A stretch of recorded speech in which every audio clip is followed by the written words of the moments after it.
UP विधानसभा में deputy CM Brajesh Pathak के एक बयान पर जमकर बवाल हुआ। सपा विधायक समरपाल सिंह के एक सवाल पर डिप्टी सीएम ब्रजेश पाठक ने पूछा, नेताजी मुलायम सिंह का सम्मान तो बहुत किया, सपा वाले नेताजी की हर बात मानते हो, क्या वो बात भी मानेंगे?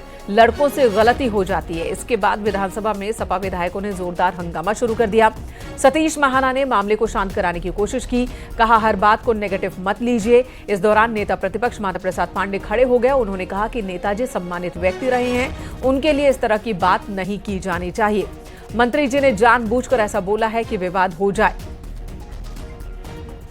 तो नेता विपक्ष और डिप्टी सीएम ब्रजेश पाठक के बीच वार पलटवार सदन में देखने को मिला। नेताजी का सम्मान तो बहुत किया आपने, अभी चर्चा किया कि नहीं किया?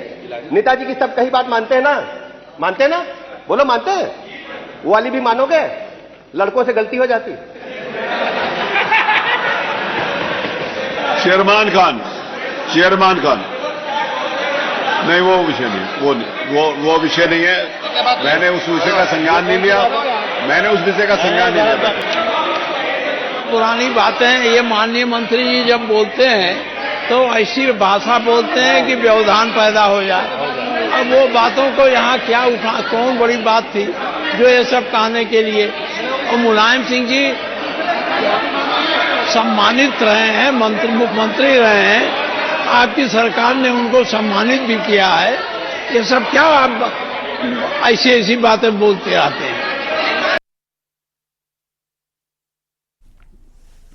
इधर सनातन का विरोध करने वालों को पीएम मोदी ने कल करारा जवाब दिया था। पूरे विपक्ष को पीएम मोदी ने कटघरे में खड़ा किया था, जिस पर सियासत गरमाई हुई है। यूपी के दोनों डिप्टी सीएम ने पीएम मोदी के बयान का समर्थन किया और कहा कि विरोधियों का समाज तोड़ने वाला एजेंडा अब ध्वस्त हो चुका है।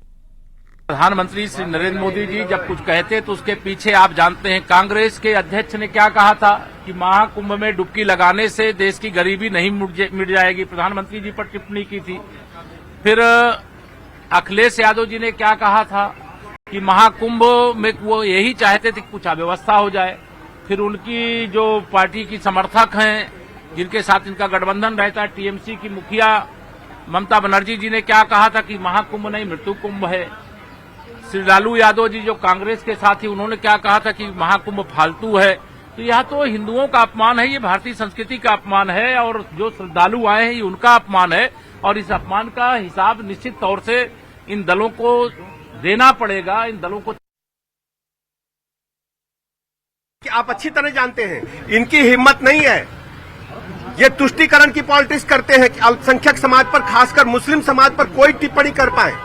ये वो लोग हैं जो मुख्यमंत्री आवास में रोजा अफ्तार करके अपने आप को प्रफुल्लित पाते थे, और जब कोई तिलक लगा करके आता है तो उसके बारे में तरह तरह की टीका टिप्पणी करते हैं, कलावा बांधने पर टीका टिप्पणी करते हैं। और वोट मांगना होता है तो कोर्ट पर जनेऊ पहन करके घूमने का काम करते हैं। ये रंगे सियार हैं, इनको जनता ने पूरी तरह से नकार दिया है। मैं कह सकता हूं कि इस बार के महाकुंभ ने पूरी दुनिया में भारत माता का परचम लहराने का काम किया है। बीजेपी ने जहां पीएम मोदी के बयान का समर्थन किया, वहीं विपक्ष के नेता इस पर सफाई दे रहे हैं। कांग्रेस विधायक आराधना मिश्रा का ये कहना है कि ये आस्था का विषय है। वहीं शिवपाल यादव ने कहा कि हमने कभी भी सनातन का मजाक नहीं उड़ाया।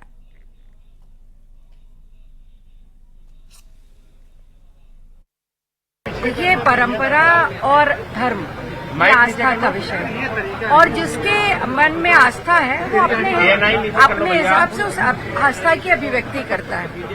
नरेंद्र मोदी जी को ये याद होना चाहिए कि धर्म के लिए और आस्था पर सुप्रीम कोर्ट उनको अक्सर याद दिलाता है कि किसको कैसे अपने धर्म और आस्था को व्यक्त करना है।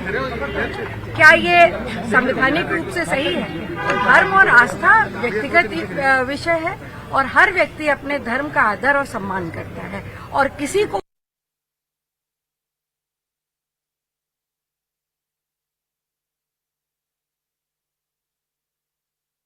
हम लोग कभी मजाक नहीं उड़ाते हैं। जिन लोगों में आस्था है तो आस्था के खिलाफ हम लोग कभी किसी ने भी मजाक नहीं उड़ाई। केवल भारतीय जनता पार्टी के लोग ही मजाक उड़ाने का काम करते हैं। ये देखिए पिछड़े लोगों की, और अल्पसंख्यक लोगों की, दलित लोगों की हमेशा मजाक उड़ाते रहते हैं। वहीं विश्व हिंदू परिषद ने भी पीएम मोदी के बयान का समर्थन किया। वीएचपी के संयुक्त महामंत्री सुरेंद्र जैन ने कहा कि कुंभ के आयोजन और रामलला की प्राण प्रतिष्ठा समारोह ने देश को एकजुट किया। अखिलेश, स्टालिन और कांग्रेस की विभाजनकारी कोशिशें अब सफल नहीं होंगी। से एक बड़ा वर्ग राजनेताओं का ऐसा है जो विभाजन की राजनीति बड़े आराम से कर रहा था, सुविधा के साथ कर रहा था। लेकिन अब हिंदू इकट्ठा हो गया है। कुंभ के आयोजन ने और उससे पहले राम मंदिर के प्राण प्रतिष्ठा कार्यक्रम में, राम मंदिर के प्राण प्रतिष्ठा कार्यक्रम में 60 करोड़ से अधिक लोगों ने मंदिर के निर्माण में अपना सहयोग दिया था। आज कुंभ में 62 करोड़ पार हो चुका है। आधी से अधिक आबादी समस्त विभाजनों को ठुकरा चुकी है। समता का, एकता का, समरसता का प्रतीक आज ये कुंभ बन गया है। यदि आधे से अधिक हिंदू समाज ये चाहता है हम एक होकर रहें, तो विभाजनकारी राजनीति चाहे स्टालिन करते हो, चाहे अखिलेश करते हो, चाहे हमारे कांग्रेस के अध्यक्ष महोदय और उनके पुत्र करते हो, ये अब कहीं नहीं चलेगी। इनको समझ लेना चाहिए, ये एक बहुत बड़ी चेतावनी है। अब विभाजन की बात नहीं, एकता की बात होनी।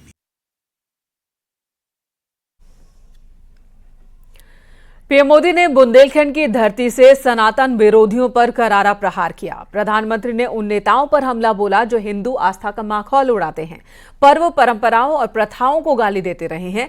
पीएम मोदी ने कहा कि इन्हें विदेशी ताकतों का साथ भी मिल रहा है, इनका एजेंडा समाज को तोड़ना है। पीएम मोदी ने ये बातें छतरपुर के बागेश्वर धाम में कही, जिसके बाद बवाल मचा है।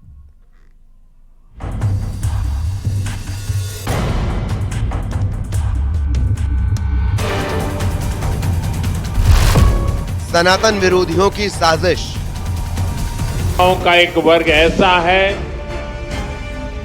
जो धर्म का मखौल उड़ाता है, देश धर्म को कमजोर करने की कोशिश। विदेशी ताकतें भी इन लोगों का साथ देकर देश और धर्म को कमजोर करने की कोशिश करती दिखती है। मत मान्यता मंदिरों पर हमला। ये लोग हमारे मत, मान्यताओं और मंदिरों पर पर्व, परंपराओं, प्रथाओं को गाली। पर्व, परंपराओं और प्रथाओं को गाली देते हैं।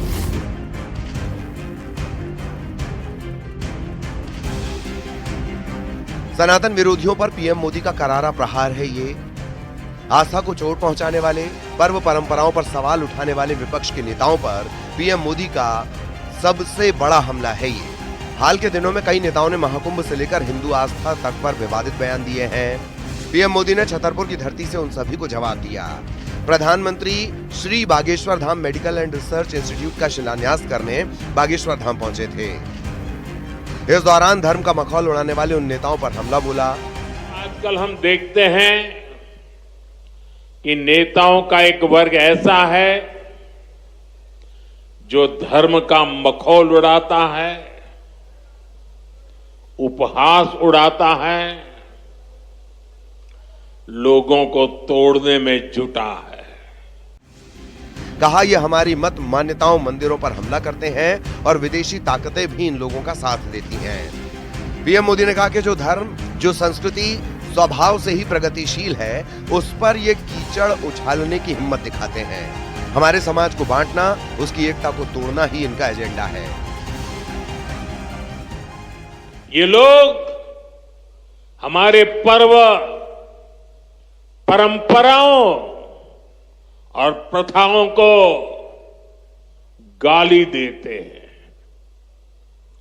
जो धर्म, जो संस्कृति स्वभाव से ही प्रगतिशील है, उस पर ये कीचड़ उछालने की हिम्मत दिखाते।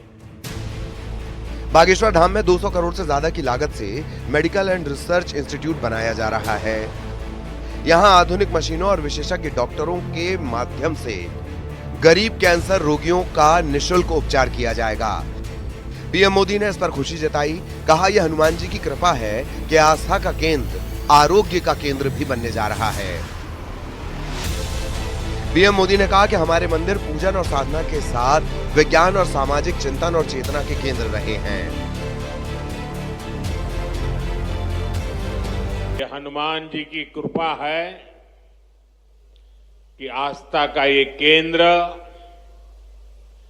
अब आरोग्य का केंद्र भी बनने जा रहा है। शिलान्यास के मौके पर बागेश्वर धाम के पीठाधीश्वर धीरेन्द्र कृष्ण शास्त्री ने भी प्रधानमंत्री की जमकर तारीफ की। उन्होंने कहा कि पीएम का विजन विकसित भारत है। ऐसे प्रधानमंत्री मिलना मुश्किल है जो गाय की बात करते, गंगा की बात करते तो गरीबों की भी बात करते हैं। ऐसे प्रधानमंत्री जी मिलना बहुत कठिन है जो दल से नहीं दिल से देश की सेवा करते हैं। शिलान्यास कार्यक्रम के दौरान बागेश्वर धाम के पीठाधीश्वर धीरेन्द्र कृष्ण शास्त्री की शादी की भी चर्चा हुई। बाबा ने प्रधानमंत्री से कहा कि वो उनके ब्याह में भले ना आए, अस्पताल के उद्घाटन में जरूर आए। इस पर पीएम मोदी ने वादा किया कि वो दोनों में आएंगे। हमारे ब्याह में भले ही ना आप आइयो, पर उद्घाटन में अगर समय मिल जाए तो आप पहुंचे। माननीय प्रधानमंत्री जी अभी जब माताजी को मिल रहे थे तो हमारी माताजी से कह रहे थे हम तुम्हारी माताजी पर्ची खोल रहे, और माताजी से बोले अब तुम्हारे मन में ये चल रहा है कि ब्याह हो जाए। उस वक्त तो हम नहीं कह पाए, तो हम कहेंगे हमारी बारात में आप भले ना।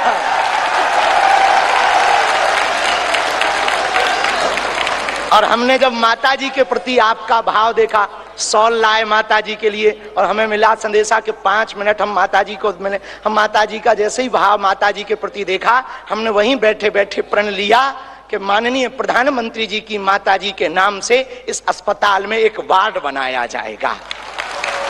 और आपने कहा है कि इसके उद्घाटन के लिए मैं आऊं। दूसरा कहा है कि उनकी बारात में मैं आऊं। मैं आज सार्वजनिक रूप से वादा करता हूं, दोनों काम कर दूंगा। कार्यक्रम में मौजूद मुख्यमंत्री डॉक्टर मोहन यादव ने पीएम मोदी की तारीफ की। ये वाकई अद्भुत समय चल रहा है। जो वसुधैव कुटुंबकम की बात हम सुनते थे, आपका मन कितना बड़ा है, कितना उदार है। कोविड के काल में आप देशवासियों की भी रक्षा करते और 40 से ज्यादा देशों में दवाई पहुंचा करके अपनी उस भावना का भी आप आशीर्वाद देते। बागेश्वर धाम अब आस्था के साथ साथ आरोग्य का केंद्र भी बनेगा। अस्पतालों में मंदिर हुआ करते हैं, अब मंदिर में अस्पताल होगा। खुद पीएम मोदी ने इसका शिलान्यास किया है और इस मौके पर विपक्ष पर करारा प्रहार भी किया। सनातन का विरोध करने वालों पर जोरदार हमला बोला। Bureau report, news 18। Bageshwar Dham की धरती से सनातन को लेकर और इस पर हो रही राजनीति को लेकर प्रधानमंत्री ने जो बात कही, विपक्ष के तमाम दलों को वो बात पसंद नहीं आ रही। कई सफाई दे रहे हैं तो कई कह रहे हैं कि बीजेपी ही तोड़ती है समाज को। इधर बीजेपी से जुड़ी एक और बड़ी खबर आ रही है। 20 मार्च तक बीजेपी को नया अध्यक्ष मिल सकता है। सूत्रों के हवाले से बड़ी खबर है, बीजेपी के 12 राज्यों के अध्यक्ष के चुनाव संपन्न हो चुके हैं। जल्द ही 6 और राज्यों के अध्यक्ष के चुनाव पूरे हो जाएंगे और उसके बाद बीजेपी के राष्ट्रीय अध्यक्ष के चुनाव की प्रक्रिया शुरू होगी। बीजेपी के संविधान के मुताबिक आधे प्रदेशों के चुनाव हो जाना अनिवार्य है अगर राष्ट्रीय अध्यक्ष का चुनाव होना है तो बड़ी खबर इस वक्त आ रही है कि 6 और राज्यों में बीजेपी के प्रदेश अध्यक्ष चुन लिए जाएंगे, जिसके बाद राष्ट्रीय अध्यक्ष के चुनाव की प्रक्रिया शुरू हो जाएगी। विनीत कुमार हमारे सहयोगी इस वक्त हमारे साथ मौजूद है। विनीत, इस बारे में और क्या जानकारी मिल रही है? जी निश्चित तौर पर मेनका मैं आपको बताना चाहूंगा कि बीजेपी के राष्ट्रीय अध्यक्ष के चयन की जो प्रक्रिया है वो अब से हम कह सकते हैं कि अगले 1 महीने में जो है वो पूरी हो सकती है, क्योंकि जो सूत्रों के हवाले से हमें जानकारी मिल रही है उसके अनुसार 20 मार्च तक जो है बीजेपी को राष्ट्रीय अध्यक्ष जो है वो मिल जाएगा। क्योंकि जिस तरह से बीजेपी काम काम करती है कि एक व्यक्ति एक पद के सिद्धांत पे ही बीजेपी काम करती है, और इसके साथ ही साथ बीजेपी राष्ट्रीय अध्यक्ष जेपी नड्डा का कार्यकाल जो है वो पूरा हो गया है, और अब उन्हें जो है वो स्वास्थ्य मंत्रालय भी संभाल दिया की जिम्मेदारी जो है वो दी गई है। तो ऐसे में बीजेपी को नया राष्ट्रीय अध्यक्ष मिलना है, और अब जो हमें सूत्रों के हवाले से जानकारी मिल रही है उसके अनुसार 20 मार्च तक जो है इसका चुनाव जो है वो खत्म हो जाएगा। मैं आपको बताना चाहूंगा कि बीजेपी में एक चुनाव की बड़ी प्रक्रिया होती है, संगठन पर्व जो है वो मनाया जाता है, जिसमें पहले में जो है वो पहले बीजेपी के सदस्यता अभियान चलाई जाती है, उसके बाद सक्रिय सदस्यता अभियान चलाई जाती है, उसके बाद जो ग्रास रूट लेवल से जो है वो चुनावों की प्रक्रिया जो है वो शुरू होती है, और फिर बाद में जो है वो राष्ट्रीय अध्यक्ष की चुनाव की प्रक्रिया जो है वो होती है। और इसी कड़ी में अब जो खबर आ रही है कि 20 मार्च तक जो है बीजेपी को नया राष्ट्रीय अध्यक्ष जो है वो मिल जाएगा। जी धन्यवाद विनीत इस वक्त पूरी जानकारी देने के लिए। तो 20 मार्च वो तारीख सामने आ रही है सूत्रों के हवाले से जब बीजेपी को नया राष्ट्रीय अध्यक्ष मिल जाएगा। जेपी नड्डा जो इस वक्त संभाल रहे हैं ये जिम्मेदारी कार्यकाल खत्म होने के बाद भी, तो इस पद पर नया चेहरा सामने आएगा 20 मार्च के बाद।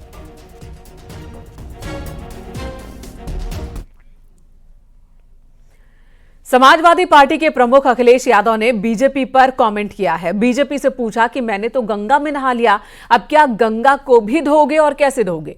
वहीं अखिलेश यादव के वार पर डिप्टी सीएम केशव प्रसाद मौर्य ने पलटवार किया। उन्होंने क्या कहा आपको सुनाते हैं। लेकिन मजबूरी है क्योंकि आपने सवाल पूछा, इसे बोल रहा हूं मैं, कोई हमारी इनकी सेटिंग नहीं है। मैं जब कन्नौज में एक मंदिर में गया था, मैं कन्नौज में मंदिर में गया था, कन्नौज में एक मंदिर में गया था मैं, उस मंदिर को गंगा जल से धोया गया था। जिस मुख्यमंत्री आवास में पूर्व में बहुत सारे मुख्यमंत्री रहे, आके किसी ने भी मुख्यमंत्री आवास को गंगा जल से नहीं धुलाया होगा। इस बीजेपी के लोगों ने मेरे जाने के बाद उस मंदिर को धुलवाया था गंगा जल से, मुख्यमंत्री आवास को गंगा जल से धुलवाया था। एक बार मैनपुरी में भी इसी तरीके से धुलवाने का काम किया था। बीजेपी वाले बताएं कि मैं तो गंगा में नहा लिया और गंगा किससे धोगे तुम? हमने तो गंगा पानी में स्नान ले लिया, अब बताओ गंगा को कहां से धोगे आप? तो इसलिए लड़ाई बड़ी है। ये जो फुलझड़ियां छोड़ दी जाती है छोटी मोटी, इनसे फर्क नहीं पड़ता है कौन। अखिलेश यादव जी को मैं समझ नहीं पाता हूं कि इतना बेचैनी क्यों है। अरे कोई भी कहीं पर भी गंगा जी का पवित्र जल अगर छिड़कता है, घर में हो चाहे मंदिर में हो या किसी स्थान में हो, उसको वह अपने को जो स्वयं एक दबंग आदमी है, जो एक स्वयं सामंतवादी परिवार से जुड़े हुए हैं, जिन्होंने तमाम लोगों का शोषण और उत्पीड़न करवाने में संरक्षण किया है, और वह इस प्रकार की बात बता रहे हैं जैसे वो बड़े वंचित हैं, बड़े पीड़ित हैं, बड़े दुखी हैं। ये अचानक इनको कैसे इस प्रकार के विचार आते हैं? उनके जो सलाहकार हैं उनको सलाह गलत देते हैं। और गंगा मैया जैसी, यमुना मैया जैसी और सरस्वती माता जो अदृश्य रूप में है, उस त्रिवेणी में डुबकी लगाना, यह कई जन्मों का पुण्य उनका होगा, शायद इस कारण से उनको मौका मिला है। लेकिन अगर विकार मन में होगा तो उसका कोई पुण्य नहीं मिलेगा।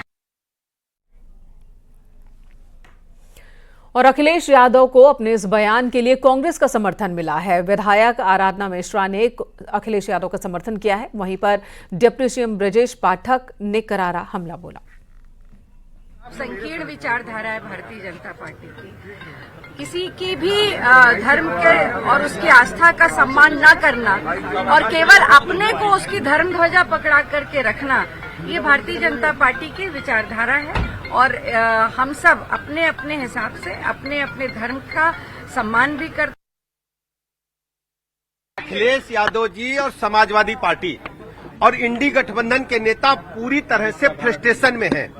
महाकुंभ की सफलता के बाद गरीब अमीर, छोटे बड़े, पूरी तरह से जाति और धर्म का जो एक विभेद समाजवादी पार्टी ने, इंडी गठबंधन ने प्रदेश में खड़ा किया था, पूरी तरह से महाकुंभ की सफलता के बाद ध्वस्त हो गया है।